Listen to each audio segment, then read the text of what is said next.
దక్కించుకోవాలి దక్కించుకోవాలని. కాకపోతే అతను ఎంతవరకైనా వెళ్తున్నాడు వదిలించుకోవడానికి. అదే కాన్సెప్ట్గా పెట్టుకున్నాడు. ఖచ్చితంగా అది అతని మనసు అయితే కాదు. నలుగురు మైండ్లు నలుగురు ఇది. అందులో మెయిన్ అయితే మాల్వి.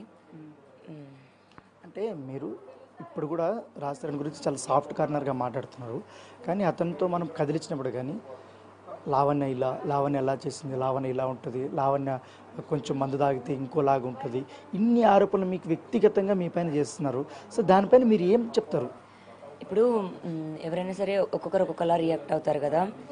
అతను ఇప్పుడు మస్తాన్ నేను కేసు పెట్టిన ప్రాసెస్లో ఏదైతే ప్లే ఆడారో అదే ప్లే ఇతను కంటిన్యూ చేస్తున్నాడు. కాకపోతే ఇక్కడ మీడియా ఉంది, అక్కడ ఉన్నదైతే మస్తాన్ వేరు, సంబంధం లేని ఒక వ్యక్తి మనకి. ఇక్కడ ఇతను నాకు అన్ని, ఇతను అలా ఆడకూడదు. ఎవరైతే రొటీన్గా అట్లా ఆడతారో, నిందలేస్తే తప్పు చూపిస్తే వెళ్ళిపోవచ్చు ఇది అన్న దగ్గర. బట్ ఏది చేసినా సరే తప్పే కాబట్టి ఎవరు తప్పు చేసినా శిక్ష అన్నది అయితే పడుతుంది అంతే.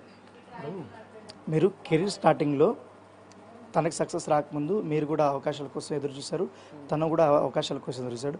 అప్పుడు మీరు ఎట్లా సపోర్ట్ ఉన్నారో, అప్పుడు రాజ్ తరుణ్ పరిస్థితి ఎట్లుండేది అప్పుడు స్టార్టింగ్? ఇద్దరం స్టార్టర్సే కదండి.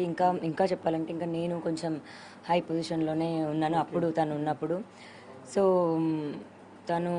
తనకి సపోర్ట్గా ఉండేదాన్ని. ఫుడ్ దగ్గర నుంచి కూడా అన్నీ నేను చూసుకునేదాన్ని. ఇన్ఫ్యాక్ట్ వండి పెట్టేదాన్ని.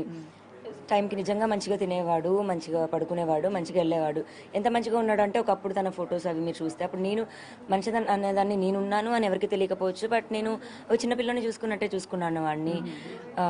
ఒక టైంకి స్నానం చేయకపోయినా లేచి మళ్ళీ స్నానం చేయించడమో లేకపోతే చేయడమో అంత ఇంట్రెస్ట్గా, హెయిర్ బాగుండడం కోసమైనా ఏదున్నా సరే. ఒకప్పుడు ఇప్పుడు మరి ముందు హెయిర్స్ తనవి చూడండి, జుట్టు, తర్వాత కేర్ తీసుకోవడం, అలా చిన్న పిల్లని చూసుకున్నట్టు చూసుకోవడం దగ్గర నుంచి అంత చూసుకున్నాను. మరి నేను ఈరోజు మనిషిగా కూడా కన్సిడరేషన్ తీసుకోకుండా ఇలా అయ్యాడు. ఖచ్చితంగా అతనైతే కాదు. అతననే వాడైతే 10 సంవత్సరాల్లో నాకు కూడా ఎప్పుడో ఒకప్పుడు తెలిసేది. కానీ ఆ మొదటి మూవీ ఉయ్యాల జంపాలు చూసారు, అంతకుముందు చిన్న వెబ్ సిరీస్లు చేశారు, వాటిల్లో కొంచెం పాపులర్ వచ్చింది. ఉయ్యాల జంపాల తర్వాత తను హీరోగా ఎస్టాబ్లిష్ అయ్యారు కదా. ఎస్టాబ్లిష్ అయిన తర్వాత తనలో మార్పు ఏమన్నా కనిపించారా? అంటే కొంత టాప్ హీరోగా వెళ్ళబోతున్నాడు, సక్సెస్ చూస్తున్నాడు, అలాంటప్పుడు మిమ్మల్ని ఏమన్నా డిఫరెన్స్గా చూడడం అలాంటివి ఏమన్నా? ఇప్పుడు కూడా సక్సెస్గా అయ్యాడు అని వదిలేయడం అయితే జరగలేదు. మాల్వి మల్హోత్రా కోసమే వదిలేస్తున్నాడు. కాకపోతే సక్సెస్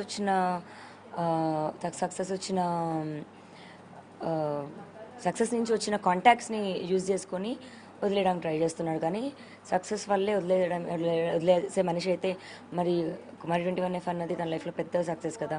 మరి అలాంటిది సినిమా వచ్చినప్పుడే వదిలేసి ఉండాలి. ఒకవేళ నేను మంచిదాన్నో ఇదో అది కాకపోతే. బట్ అప్పుడు ఉన్నాను కదా, నేను అప్పుడంతా ఉన్నాను.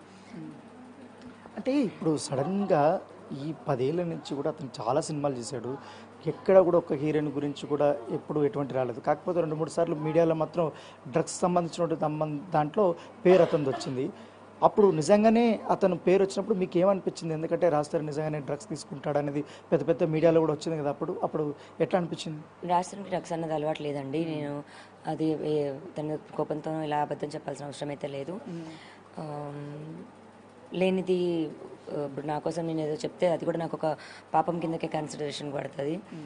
తన పేరు ఎప్పుడు రాలేదు, తను ఎప్పుడు ఇన్వాల్వ్ అవ్వలేదు ఇందులో. అంటే ఇప్పుడు తనకి లేదు అంటున్నాడు, తనకి ఎటువంటి అలవాట్లు కూడా లేదు అంటున్నాడు, కానీ మీ మీద ఎందుకు పర్టికులర్గా తను బాగా తాగుతుంది, ఎక్కువగా షౌట్ చేస్తుంది, తిడుతుంది, డ్రగ్స్ తీసుకుంటే నా ముందే డ్రగ్స్ తీసుకుంటే నేను వారించాను, వినట్లేదు నా మాట అనేది ఎందుకు అంత అలిగేషన్స్ చేస్తున్నాడు? ఇప్పుడు నేను చేసేదాన్నే ఏదైతే వద్దు అని అతను వాదించే మనిషి ముందు ఎవరు చేస్తారు? ఒక మనిషి ఏదైనా చేయాలనుకుంటే పక్కనోడికి కూడా తెలియకుండా కూడా చేయొచ్చు. నేను ఎప్పుడు అలా తనకి తెలియకుండా చేయాలో తన ముందు చేయాలో ఇదన్నది ఏం లేదు. బట్ మందు తాగడమో ఇదో అయితే మేము కలిసి పెరిగిన ఏదైతే ఉందో మేము కలిసే పెరిగాం. తాగితే గొడవ పడతాం, పొద్దున్న లెగిస్తే మర్చిపోతాం, పని చేసుకుంటాం.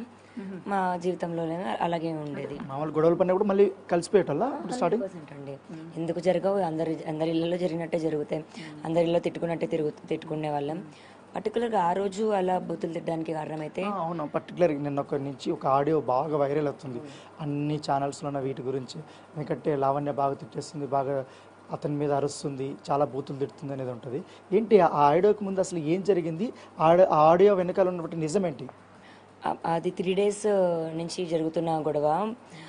3 days కూడా ఇంటెన్స్గా గొడవ పడుతున్నాం, బూతులు తిట్టుకుంటున్నాం. ఆల్మోస్ట్ 3 days కూడా ఇంటెన్స్ బూతులు తిట్టుకుంటున్నాము. కాకపోతే తను తిట్టినాయి అన్నది పంపించకుండా నేను తిట్టి ఇంకా లాస్ట్లోనే రియాక్ట్ అయిన వాటి వల్ల మాత్రమే ఆ,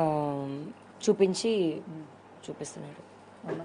అంటే ఇప్పుడు మీరు ఎవిడెన్స్లు చూపెట్టామంటున్నారు కదా, ఏంటి ఏమేమి అలిగేషన్స్ చేశారు, ఏమి ఎవిడెన్స్లు పెట్టారు అక్కడ? ఫస్ట్ నుంచి ఏమున్నాయో అవి డిజిటల్గా రిపోర్ట్స్ దగ్గర నుంచి అన్నీ ఇచ్చాను.